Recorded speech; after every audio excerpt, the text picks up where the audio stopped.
Oh, it's great to see Bobby. He swung by the hotel in Denver. We got to see him there. It was nice to see him, and I had no idea he was coming back, so it's nice to see him. What surprised? He was supposed to be out for a season. Yeah, I have to check with Bobby on that. I don't know the exact details of what happened, and I don't know if surgeries. He had things he needed to physically take care of, and that's a personal matter for him, but I'm sure he'd be happy to talk to you. His experience, Chris, and your guys' familiarity with each other, what does that do for your offense? Oh, it always helps. I mean, any voice, in the building. I was here in 2019 as a consultant and really just took had a back office that wasn't even on the field and was able to just contribute here and there. It's another set of eyes that has familiarity with the system, familiarity with Kyle, the players to a degree, and it's always, helpful for that reason. You were saying, I think, from a couple of weeks ago that, he'd love to have the same five guys on front, but, that's probably not going to happen or doesn't happen that often. And, yeah, here we are without Trent. How do you feel about Colton playing for him and the run game going forward or the pass blocking going forward? Yeah, thanks for, it's almost impossible to say you can replace Trent Williams. Trent's a very, once in a, I don't want to say lifetime, but I've been fortunate enough to coach a couple guys that are of his nature. But it's hard to replace a guy like Trent. We know that. I tell you what, I'm glad you asked that question. Is Colton? I tell you, there's two things about Colton that I want to say that really impressed me. The first one is that after last training camp a year ago, we released him and then signed him back to our practice squad. And I think that really put a sense of urgency in Colton that I'd never seen in him before. Urgency to really improve, take every day seriously, really take the reps. At college, it's sometimes hard for the college kids to grow up and to really feel the urgency of, oh my gosh, my lifetime dream's getting ready to end. His urgency and the way he played throughout the year prepared him for when we needed him at the end of last season, where he played really well. What really showed me the kind of guy he has in character, that was step one. Step two was when he played in that last game of the season, the 17th game against the Rams, he got beat for a sack with 2 minutes left in the game. Von Miller sacked him, and that it should have ended. If they would have gotten a first down in the 4-minute drive, it would have ended the season for us. And it didn't. We punted the ball, our defense stopped, we got the ball back, and then we proceeded to have, I think it was like 14 more plays in regulation to tie it up, and then in overtime. And Colton, that was the last time anybody got near the quarterback on him. So it's not easy in a game of that magnitude to step in, make your block, get beat at the most critical time of the game. We're getting ready to go on a 2-minute drive, and we get a sack, and we have to punt with 2:02 left, or whatever the time on the clock was. So those two things with Colton, you feel really good about. And he continues to be very professional, hardworking, does all the right things. He's the right kind of guy and has really worked hard for us and did a great job this camp. It's just hard to replace Trent, and that's going to be his charge, and he'll have to come in and do the best he can. Coach, how much can you go back and look at that tape from Week 18 last season and just pick some stuff up and apply it? Well, it's all over. I mean, yes, you can apply everything. You just don't know what pieces they'll use, against us, what's going to change. Excuse me, what are going to be the little tweaks or little differences. And so, yeah, we use it all. You can go back as long as they've been running this style of defense. When Brandon Staley was there, and then Raheem took it over. I mean, those players on defense that they have are outstanding. The job that Raheem and Sean have done with that defense, and the rest of the defensive coaches is really outstanding. And there's always just a little wrinkle, something what they do. But this defense is becoming really a staple across the league. A lot of teams are employing it, and so you just don't know what you're going to get on a given Sunday or Monday in this case. We'll see. A few games, but how does Bobby Wagner kind of change the equation for them at second level? I think the few games is the best way to say it. It's hard to feel yet, especially the Arizona game. They're just such a different style of offense, and how they play Arizona is different. So you're looking at the first two games, and while you see Bobby's still an outstanding player and does a great job, to feel that fit in that system is really hard to make a solid evaluation. But that's not saying he's not impacting the game. He is. It's hard to really make a true evaluation after 2 games, 3 games. As Tebow's modest rushing numbers from Sunday, Kyle was saying that he thought that there were some opportunities in there. It's a matter of execution here and there. Did you see the same thing? And what was the difference with him not really getting going in that game?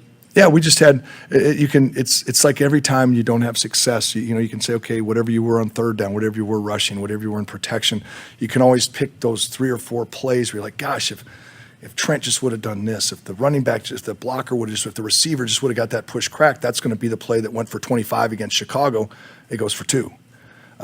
we don't quite execute a block in this one instance, and we do something on the third down when we don't quite get a guy. And it was going to be another explosive run. It was a similar play to what we ran against Chicago before half, where Tebow broke out. We ran one in a similar situation, backed up, and we were off by just a step on blocking the inside linebacker, or he's going to be to the unblocked corner.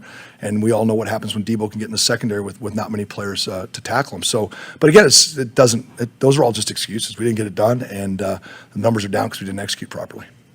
Is it a good thing or a bad thing that you're playing a team that plays essentially the same defense 2 weeks in a row? I mean, are you worried that one team is kind of learning off of the other, or are you able to sort of learn from your mistakes? Well, it's a two-edged sword, but it is for us because we do have for me personally, we do have a younger group, so their experience getting to see it again and then see it again.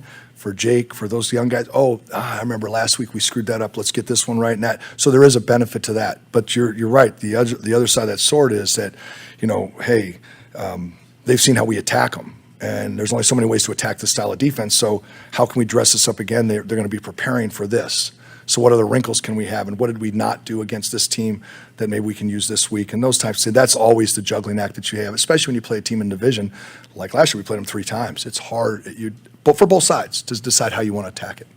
Coach, Fev has Banks as the 6th best guard in the league after 3 games. I know it's a short sample size, but what has he done really good throughout 3 weeks, and what can he improve? Aaron, I think he's been in. We always liked Aaron in the running game. So his number one area of improvement is pass protection. I don't know how they grade him and what they do. I mean, I'm not questioning how they grade him at all. I don't. They have a different set of grading system. But what I see in here, I look at his fundamentals. I look at how his body. I look at how he's handling himself in protection. I can see things that maybe while it's productive, it may not be good in 4 weeks when he starts developing a library of plays that people can study. You're like, dude, if you don't fix this stuff now, it's going to be a problem. And there are those things. Everybody has them. You're constantly picking at the guy. Trent, it's like, Trent, if you don't fix this, this is going to become a problem. Is it going to become a problem against most guys? No, but when you get against that elite guy on the road with a silent count, that's going to be a problem. Same thing here with Aaron. Same thing with every guy. They all have their little things, or I could probably punch list 3 things for every guy that says, work on these 3 things in practice every single day, and you'll be a lot happier with our production going forward. How difficult is it to run zone blocking schemes against defenses that put 5 on the line and create all those one-on-one matchups? Yeah, you can still do it. You just have to be. That's one of the benefits, I think, of. There's a lot of different things you can do without talking in too much detail. You have to work harder to create where are we going to get double teams and combination blocks, and how are we going to do it. And everybody's beginning to see there are different ways to do it. It's even when they put 6 guys on the line of scrimmage, there's still a way to create a combination block somewhere or cut the defense in a way that even though it's 6 one-on-one blocks, there's still a place where we can create some space. It can make it harder, but then penetrating 4-down fronts can make it hard. 8-man boxes can make it hard. I mean, there's always a challenge to every single defense. They have a way they want to stop the zone running game. There's a thought that those 5 or 6 on the line of scrimmage make it. Yeah, they're just trying to keep you from having, too many combination blocks.